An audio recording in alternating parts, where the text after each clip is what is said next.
तो आज का जो शेयर देखने को मिल रहा है वो है वेलस्पन लिविंग लिमिटेड। शेयर को देखोगे तो कुछ खास मूवमेंट्स आ नहीं रहे हैं, ठीक है। वही शेयर अपने निचले स्तर में बैठा हुआ है, ठीक है, बट निचले स्तर से देखे तो थोड़ा सा मूवमेंट है। अब ऐसा नहीं कि मूवमेंट नहीं है, 109 से ऊपर लेके 114 तक पहुंच गया है। अप्रॉक्स 5% का 5 to 4% का तेज़ी है, ठीक है। बट उतना बड़ा कोई मूवमेंट हमें देखने को नहीं मिल रहा है, तो कब तक देखने को मिलेगा, ठीक है। क्या हम बेच के निकल जाएं, क्या हम इसको सेल ऑफ करके सारे कुछ बेच के निकल जाएं एंड देन दूसरे शेयर्स को पकड़ लें, ठीक है, वो भी मैं बताऊंगा। तो पूरे वीडियो में अंत तक बने रहो ताकि आपको हर एक चीज़ समझ में आए। लेके चलता हूँ आपको मैं स्क्रीनर पे और वहाँ कुछ चीज़ें समझते हैं। देखो, company one of the largest home textile manufacturers है, ठीक है, in the world, okay.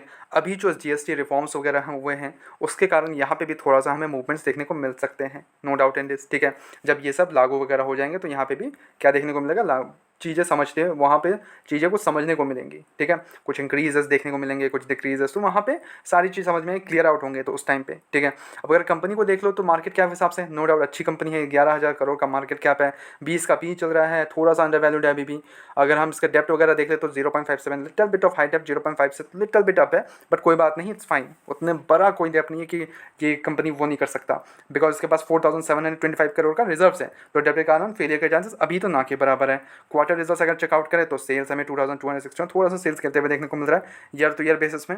Operating profit गिरते हुए मिल रहा है, ऑपरेटिंग मार्जिन गिरते हुए देखने को मिल रहा है, और नेट प्रॉफिट अगर देखते हैं तो 186 करोड़ से गिर के डबल डिजिट 89 करोड़ का आ गया है। अर्निंग पर शेयर 1.191 से गिर के 0.90 हो चुका है, ठीक है। यहाँ पे भी थोड़ा सा गिरावट देखने को मिला है, रिजल्ट्स पुअर हैं इसके कंपनी के इस बार के।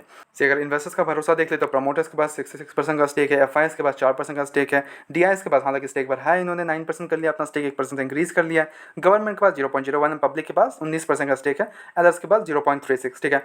अब यहाँ पे पब्लिक ने अपना स्टेक बढ़ाया 1% से और डीआईएस ने अपना स्टेक बढ़ाया है, गवर्नमेंट ने भी अपना स्टेक इंक्रीज किया। तो गवर्नमेंट जब भरोसा कर रही है तो आपको क्यों डरना है इतना, ठीक है, मेन चीज़ वो है। At the same time company के पास डेप्ट वगैरह का कोई इशू नहीं है अभी के लिए। हाँ, no doubt in this the results are bad due to this, अभी शेयर थोड़ा सा मतलब नीचे आ गया है, ठीक है। एक तो कॉन्सोलिडेशन में चला गया और इतना कुछ बड़ा मूवमेंट देखने को नहीं मिल रहा है, ठीक है।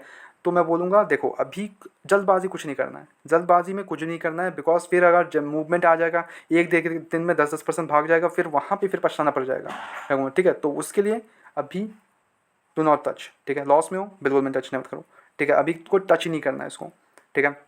एट द सेम टाइम अगर आपको कुछ सेल ऑफ वगैरह करना है, आप सोच रहे हो डिस्ट्रिक्ट शेयर मिल रहा है आपको, अगर आप अपना लॉस बुक कर सकते हो then go ahead, you can do. आपको अगर कुछ अच्छा शेयर मिल रहा हो तो नो डाउट इन दिस, ठीक है, बट जल्दबाजी बिल्कुल नहीं। एट द सेम टाइम अगर हम इसका कुछ फ्रेश एंट्री के लिए जा रहे हो तो कोई डाउट नहीं, बट एक पेशेंस दिखाना पड़ेगा आपको, लॉन्ग टर्म व्यू से जाना पड़ेगा, ये नहीं कि आज बेचा कल खरीदा, ये सब नहीं, ठीक है। ओके, एंड चीज़ों को समझ गए, फ्रेश एंट्री अवॉइड, ठीक है। अभी अगर करना भी है तो एक लॉन्ग टर्म पर्सपेक्टिव से करना, ठीक है, और अगर नहीं करना है तो अवॉइड करना, ठीक है। अगर आप सोच रहे हो कि आज खरीदूंगा कल बेच देंगे प्रॉफिट आ जाएगा, नहीं, वैसा नहीं, ठीक है। उस पर्सपेक्टिव चलना ही मत इसमें, ठीक है। स्लो मूवर है, आराम से मूव करता है, ठीक है। अब यहाँ पे थोड़ा होल्ड करना पड़ेगा आपको, पेशेंस तो दिखाना पड़ेगा। एट द सेम टाइम अगर आपको एवरेजिंग करना है गो हेड, बट आपको पेशेंस दिखाना पड़ेगा उसमें भी। एट द सेम टाइम अगर आपको एक लॉन्ग टर्म पर्सपेक्टिव से जाना है कि अच्छा शेयर पकड़ते हैं तो go ahead do the investment, but at the same time peer से भी काफ़ी अच्छे शेयर्स मिल जाएंगे आपको, ऐसा नहीं खाली यही है ओनली, ठीक है। कोई भी बाय एंड सेल कमीशन बिल्कुल भी नहीं है, ओनली सजेशन है, तो please take it as a suggestion, go do your own research कि आपको किस सेक्टर में जाना है। अगर आपको इस सेक्टर में जाना है तो उनमें से कौन सा सेक्टर, कौन सा स्टॉक अच्छा है, and then do the investment, ठीक है। ऐसा नहीं कि ब्लाइंडली मैं हर एक शेयर को वो नहीं कर सकता, मैं इसमें एनालाइज नहीं कर सकता एक सिंगल वीडियो में, ठीक है। काफ़ी वीडियोस अपलोडेड है, जाके देखो, चीज़ें समझ में आएंगी, ठीक है। अब यहाँ पे भी अगर चेकआउट कर लो कि आपको एक टेक्सटाइल सेक्टर में जाना है तो इन चारों में से या पांचों में से okay this one is the best, तो ऐसे करके, ये नहीं कि ब्लाइंडली मेरे पास ट्रस्ट करके अपलोड कर अपने आप को इन्वेस्ट कर दे रहा हूँ, ठीक है। तो ऐसे रेगुलर अपडेट्स के लिए चैनल को सब्सक्राइब करो, वीडियो को लाइक करो, मिलता है नेक्स्ट वीडियोस में।